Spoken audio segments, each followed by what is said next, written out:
Good evening, everyone. Welcome to Evening Dhamma.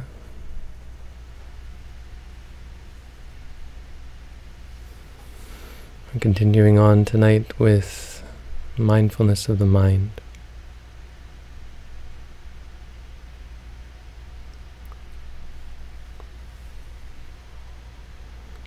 Citte cittanupassi viharati. One dwells seeing the mind in the mind. Not an easy thing, no? This one really has special significance because the mind is something difficult to see. It's like going through grades. First grade, second grade. First grade is the body. Well, that's pretty easy, focusing on the stomach. Okay.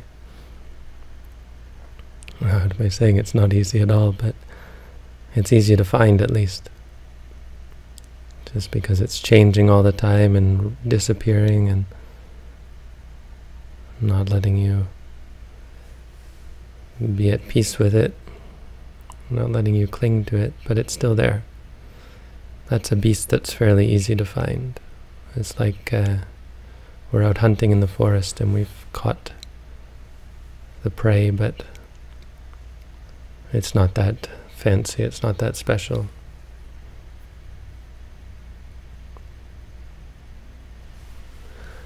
Vedana, feelings, well, that's a little bit more tricky. We start to see pain. That one we don't want to focus on. Pleasure, no, that one we don't want to be mindful of either. Neutral feelings. Neutral feelings are, well, what are they? They're hard to grasp at all. You don't feel anything, just neutral. But okay. So with a little practice, you are clear of the difference. Sometimes I'm happy, some moments there's pleasure, some moments there is pain, a lot of moments there's neither pleasure nor pain. But then we come to the third grade, this beast. The first type of beast, the second type of beast, well, they're easy to find. But this beast, what the Buddha said about this creature, he said, Durangamang. This creature wanders far and wide. Dura. Dura means far. Durang is far. Eka charang. It goes alone. This beast wanders alone. It's like the king of the jungle, the lion, a tiger. But it's even worse than that. Asarirang. You're trying to find this one. It has no sarira. Sarira means body. It has no corporeal body. It's like a ghost or a spirit.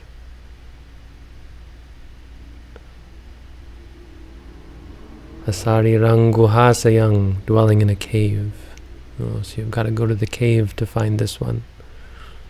That's the hint. If you want to find this demon, this spirit, this beast creature, find it in a cave.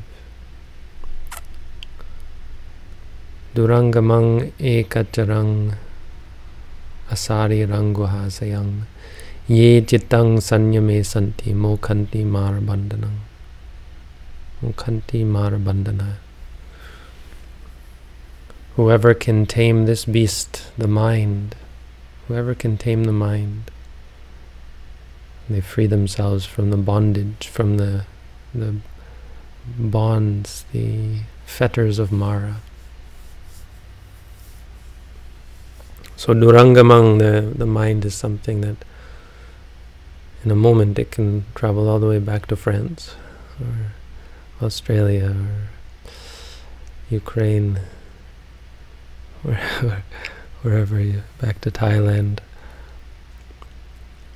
You can travel far and wide. The mind knows no bounds. The body, well, you're always going to find the stomach right about here, except when it disappears. As long as it's there, that's where it'll be. But the mind, who knows where it's going to be. 1 minute here, 1 minute there. Thinking about the past, thinking about the future. 1 minute quiet, 1 minute loud, 1 minute happy, 1 minute sad. Traveling, wandering. The mind is any number of things in any number of places. This beast is difficult to catch. Ekacharang, it goes alone. There's only one mind. And this is useful to us, actually. This one, the mind doesn't travel in packs. Could you imagine trying to catch 10 different minds at once? Well, the mind is not like that. Well, there's only one mind at a time. No matter where the mind goes, it's there and only there. It's just so quick. It appears like we're thinking many different things at once. Most people don't have the fortitude to see that the mind is one. Not most people, but in ordinary state. Anyone has the power if we put our mind to it. When you cultivate meditation, you cultivate mindfulness, you start to see the moments of mind. And thinking about the future, you see, okay, there it was. It arose. I thought about the future, thought about the past. Good thoughts, bad thoughts.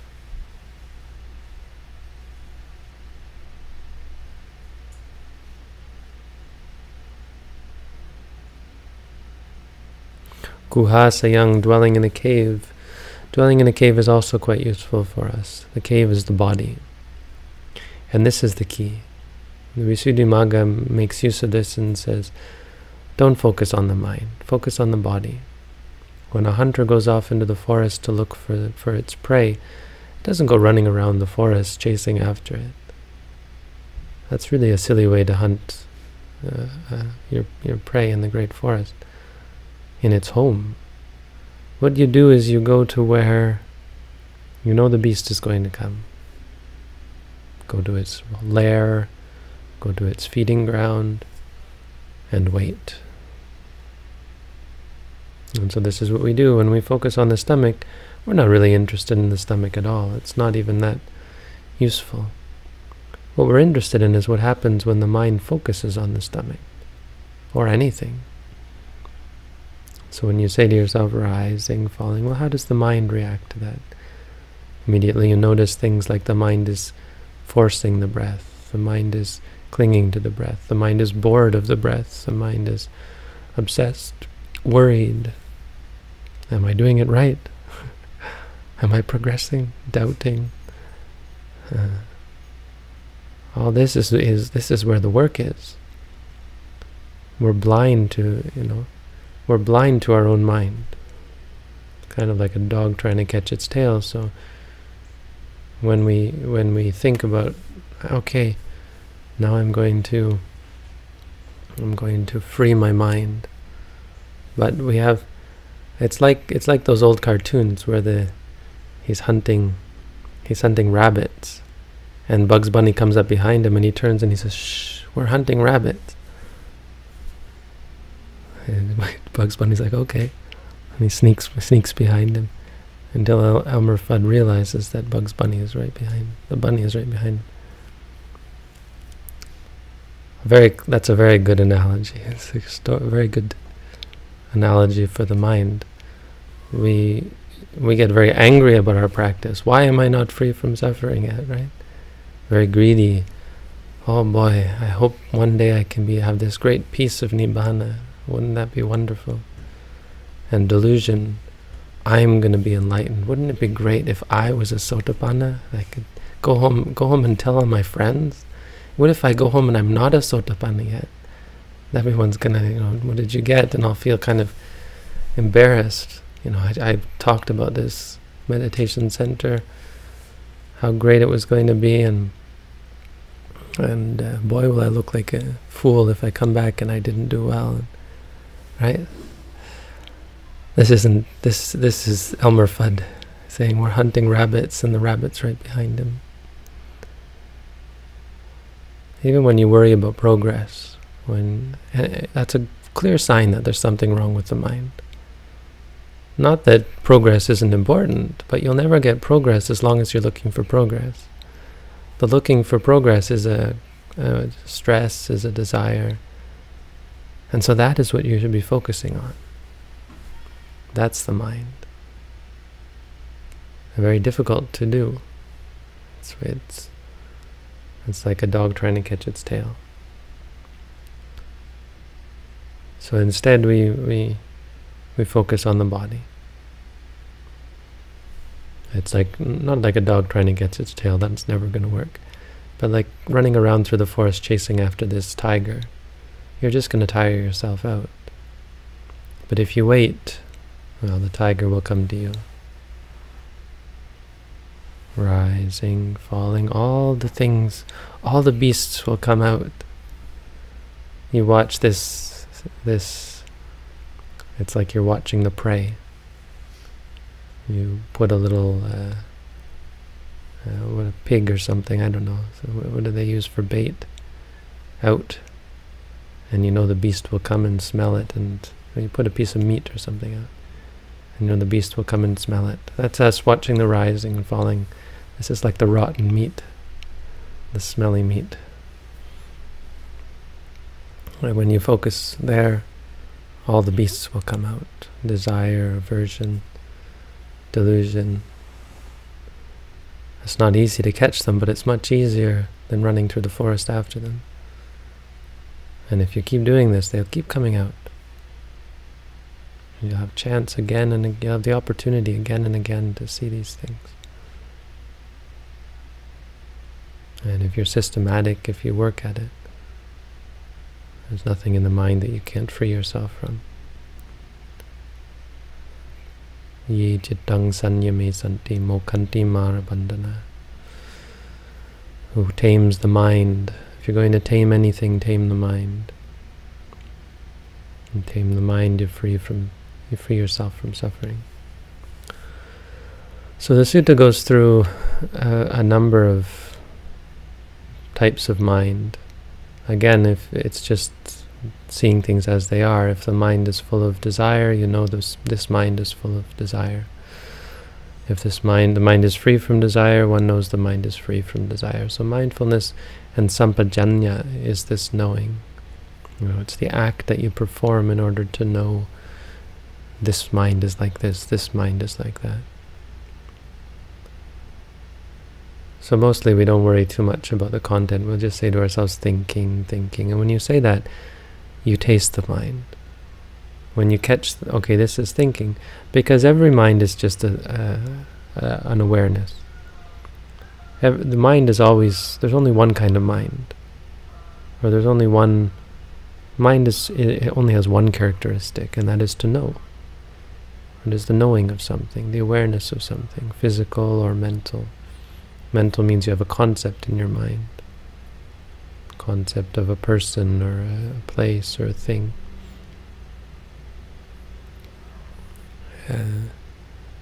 But that's the only characteristic of the mind. Now, the problem is the mind has flavors.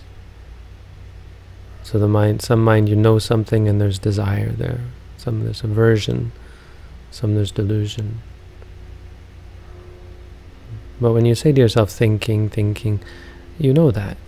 You know what's going on in the mind. Thinking, thinking, whatever you're thinking about. And then you can see. We'll get into it in the next section, actually. In fact, it's interesting because Cittanupassana has the hindrances in it, right? It has the defilements. So raga is well, the hindrance. One of the hindrances has to do with raga. Dosa, well, one of the hindrances, and these are in the 4th section. So there's this sort of concern about how to delineate these, and that's why it's important to understand that the 4th section, we'll talk about it next time, but the 4th section is something quite different. And it should be seen a little bit differently, I think. But in this one, we deal with just the idea of the mind knowing something. When you know, you can say knowing. When you're thinking, you can say thinking.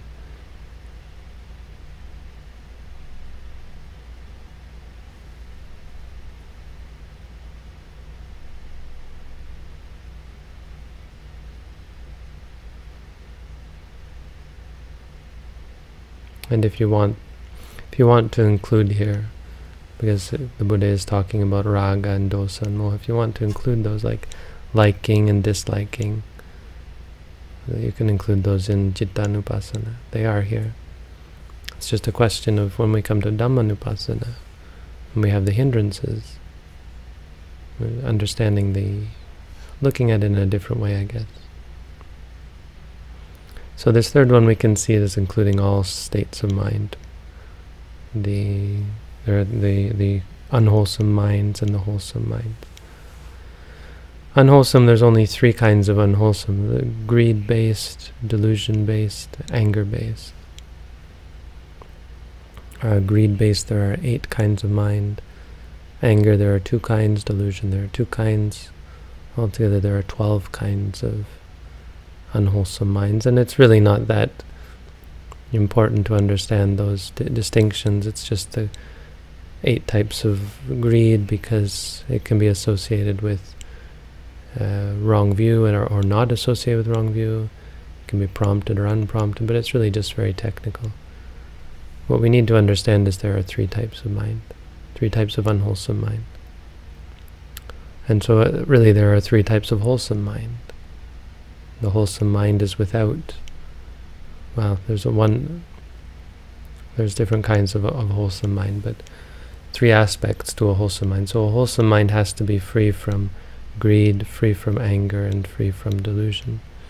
An unwholesome mind has either greed or anger with delusion, or just delusion.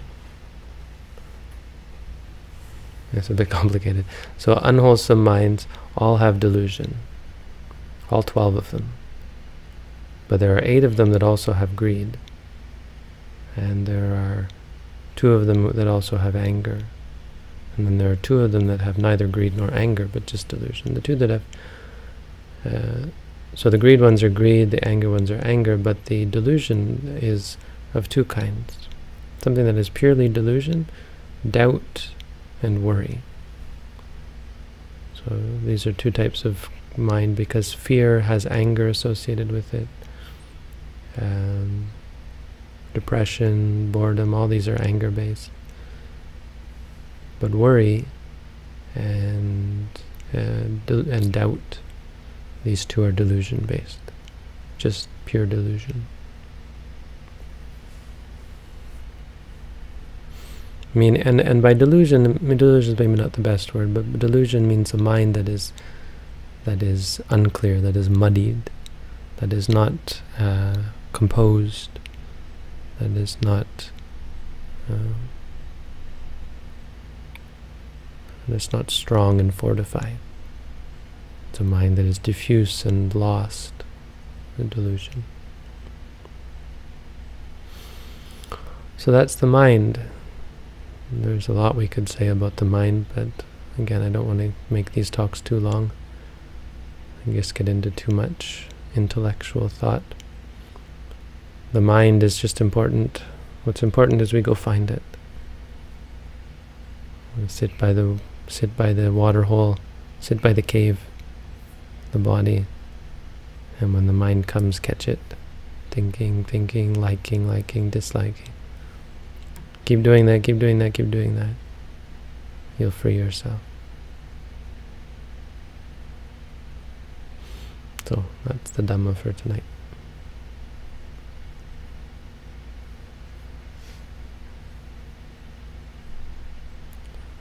Look at questions now.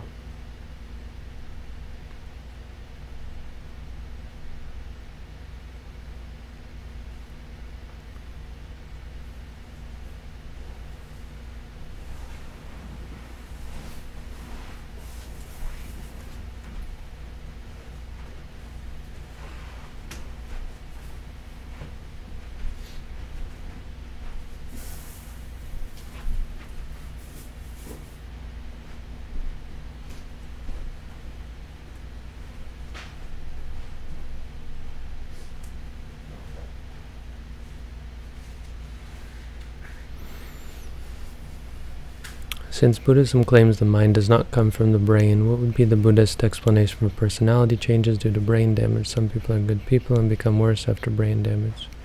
Could this happen to an enlightened person? Right, so the brain doesn't exist, but there are physical realities, and the physical can give rise to the mental. It's important to understand, in fact, Buddhism does claim that the mind states can come from physical, can create mental. It's just not the only thing. So the physical can give rise to, I'm not sure about this actually. I don't know the real intricacies of it. But it's important to understand that reality from Buddhist point of view is experiential. So if you look at experiences, well, there would exist. Now, clearly there's some rules and some logic behind the functioning, the cause and effect relationship.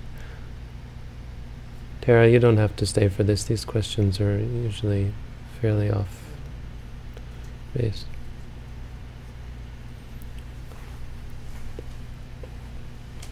Tara is one of my old, well, I don't think you were my student, but we were students together in Jamtong in Thailand, long time ago.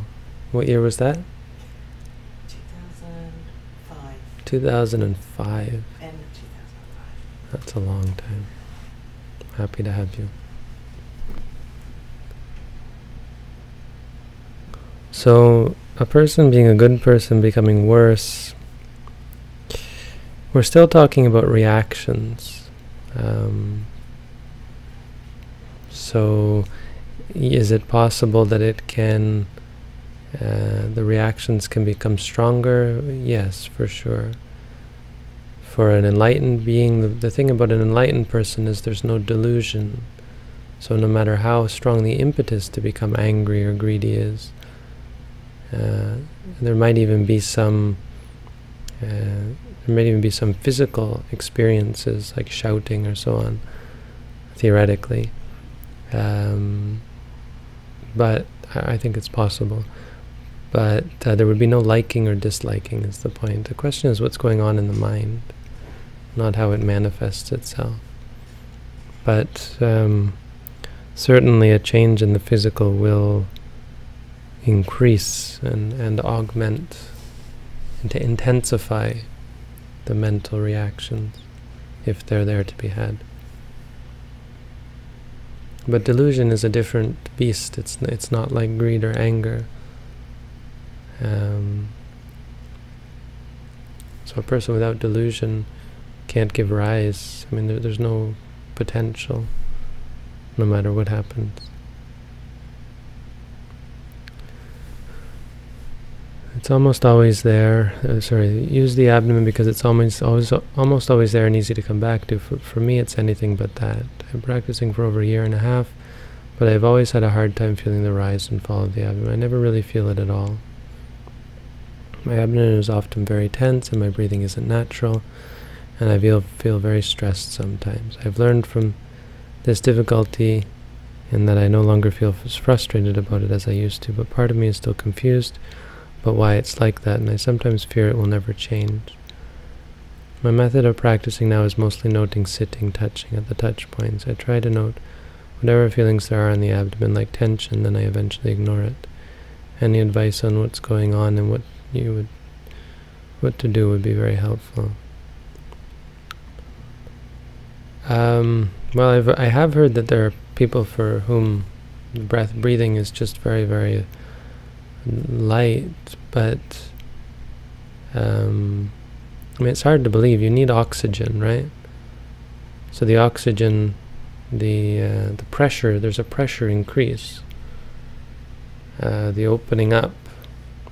Let me see. It's what's actually happening. No, it's not more air. It's a tensing of your muscles.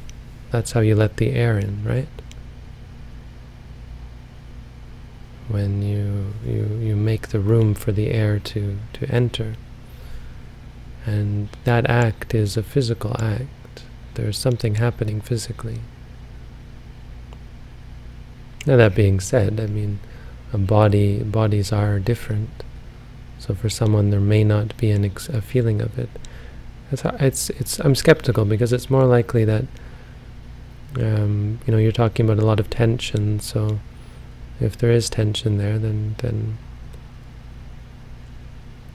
I mean, it's my experience that tension, once it's gone, then the rising and falling becomes more clear. But if it doesn't, you can just do sitting, touching.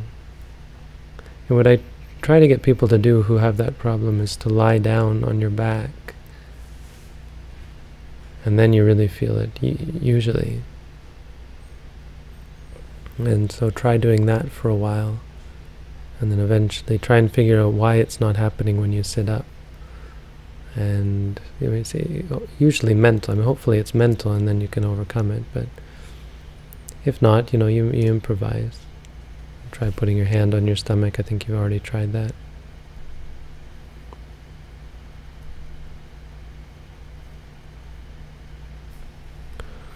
In any sitting posture during meditation, one of my legs gets really numb. It is distracting as I start to doubt whether it's healthy. Well, the fear of numbness is just fear. It's not unhealthy, so you should just note afraid. Your leg's not going to fall off. You ever fall asleep in the wrong position and then you wake up and your leg or your arm is totally dead? I remember once in Thailand we were squished into this truck, a bunch of monks. There were about 10 of us, and on the back and in the front, and I was so squished against the door that when I got out I just fell over. I couldn't even walk on one leg. It was like an hour or so in this intense squishiness.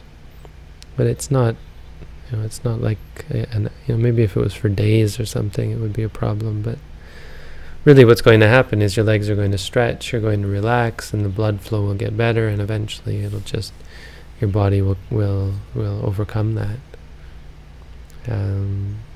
So rather than be a distraction, this should be an object of meditation. Focus on the feeling, the numbness. Say to yourself, numb, and if you're afraid or worried, say afraid or worried. And you talk about enjoying the fruits of a deep meditation. That's not really that interesting. It sounds like you're enjoying is liking, so there's impartiality. The numbness is disturbing something else, and that's not how vipassana works. If you feel calm or happy, you should note calm, or happy, and not get attached to it. The numbness should be just as valid as your pleasant experiences.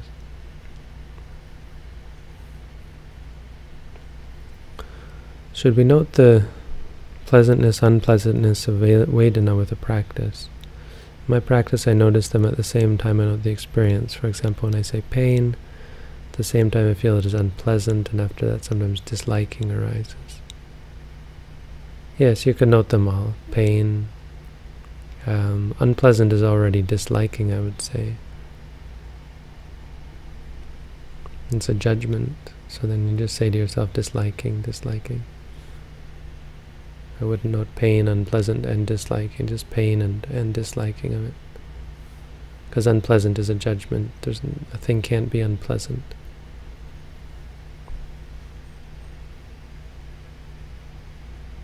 It's not really, there's no magic to it.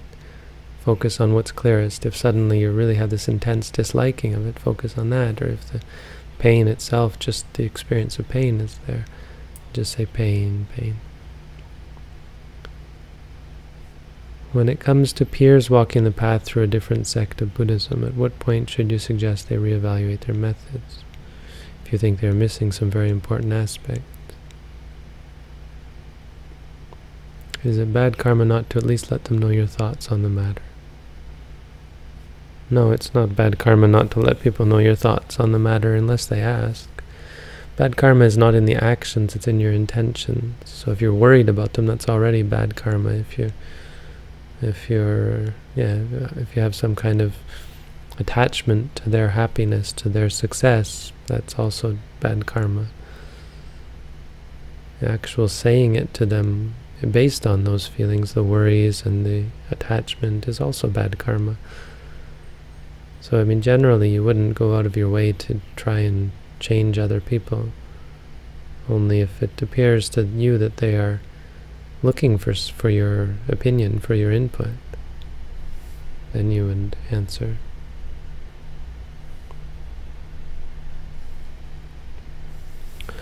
I learned how to teach meditation with you in 2012. Kathy. Sounds familiar. I think I know who you are. A friend of mine who did the 21-day course in Wat Chom Tong, his teacher was Sandra, and is also attending the course. Where's the question? But none of those seem to have given him any insight. Oh, so give him any insights or made him a happier person. He suffered from depression. Meditation makes him calmer, but that is it. I'm struggling to figure out how to help him. I've asked him how he notes things, at what point he notices, but it seems that even after so much meditation that he has no gap between stimulus and thoughts arising. He will be meditating. Sudden anger seizes him and he wants to punch the wall. He doesn't seem to be seeing dependent origination at all, despite meditating a lot. He says he runs through the touching points many times without distraction. I don't know what to tell him. I'll tell him to focus on the anger, you know. It's not about catching it at a certain point. You catch it now. And if you don't catch it now, then catch it now. You can always catch it. It's a question of whether he's cultivating mindfulness. I wouldn't worry about suffers from depression and low self-esteem. Well, I mean, he has suffered or is suffering. If whatever is present, that's what he should focus on. He shouldn't worry about the past. And it's not to say someone who practices meditation doesn't have these experiences. It's just about working through them. Are they getting better or are they getting worse? They should hopefully be getting better through the meditation practice. Well, it sounds like he's doing several different types of technique, and so that is a little bit problematic. Best if he could stick to one. But again, you know, you're not his parent. Has he come to you and wants to learn from you? No, it's very hard to help other people. It's up to them to... And often people appreciate that if you leave it up to them. You know, you give them the information, and whether it works or not is up to them. Up to how well, how diligent and how skilled they are at it. How to keep being mindful when we interact with other people. I often find myself forgetting to be mindful when talking to other people. Yeah, well, training takes time and practice.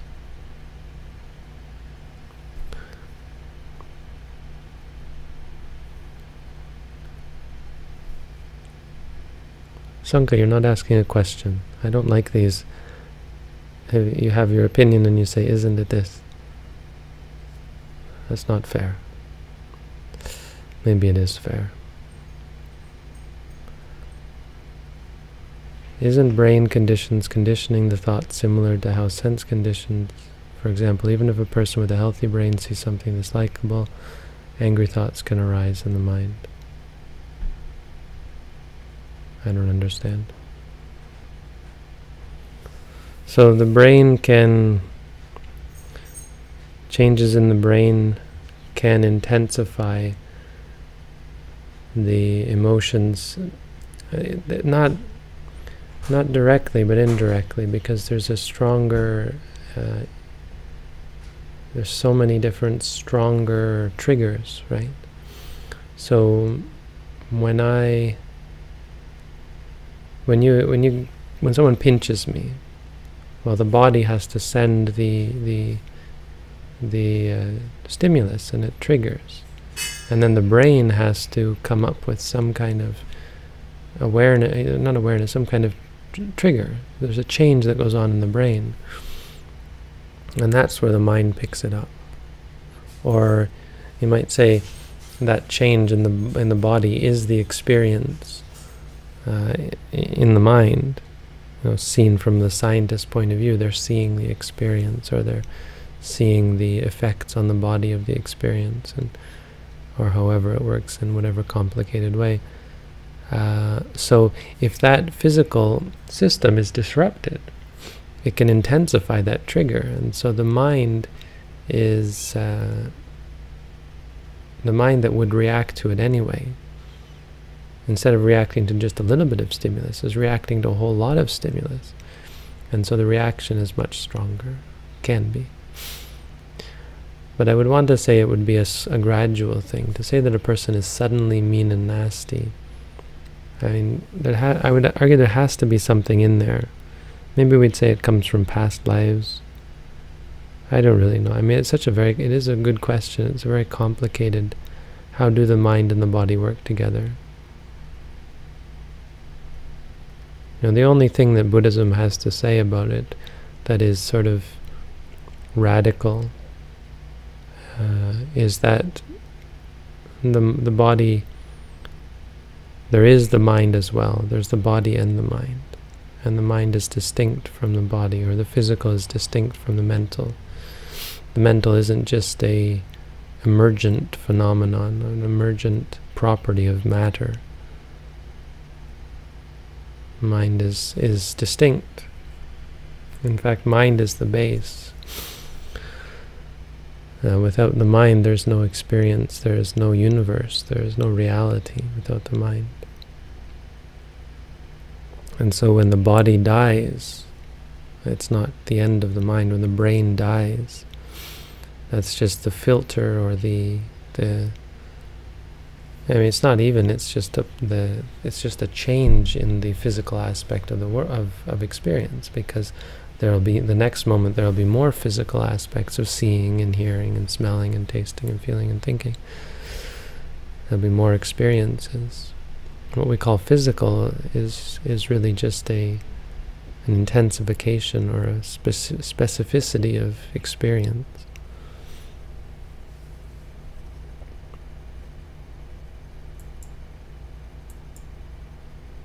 So it's important to be very careful about how what we're talking about.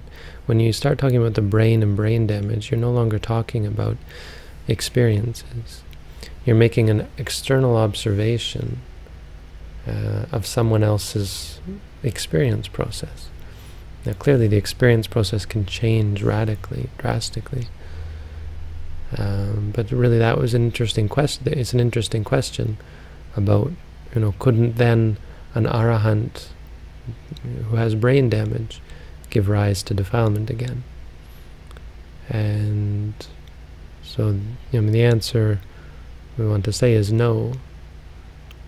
And the important point is that the stream of consciousness has shifted, has changed, so that no matter what the physical experience is, because remember, that's all that's happening. When you talk about brain damage, that's not what's really happening. It's just this mind experiencing, and suddenly, whoa, the experience has changed dramatically. It doesn't change the fact that you react to them, and the reactions are mental. It's just that for most people, a radical change is not something they can... Like, take a person who's very happy-go-lucky, and then terrible things happen to them, and suddenly they become angry and bitter and depressed. And forget about brain damage. It's the same thing. You know the measure of a person through adversity, right? Just as you know the measure of a horse by... No, that's not the same. Just by a challenge. When things are good, it's very hard to tell whether someone is really and truly a well-developed individual. Okay, so that's all the questions for tonight. Hope that was okay. Thank you all for coming out. Have a good night.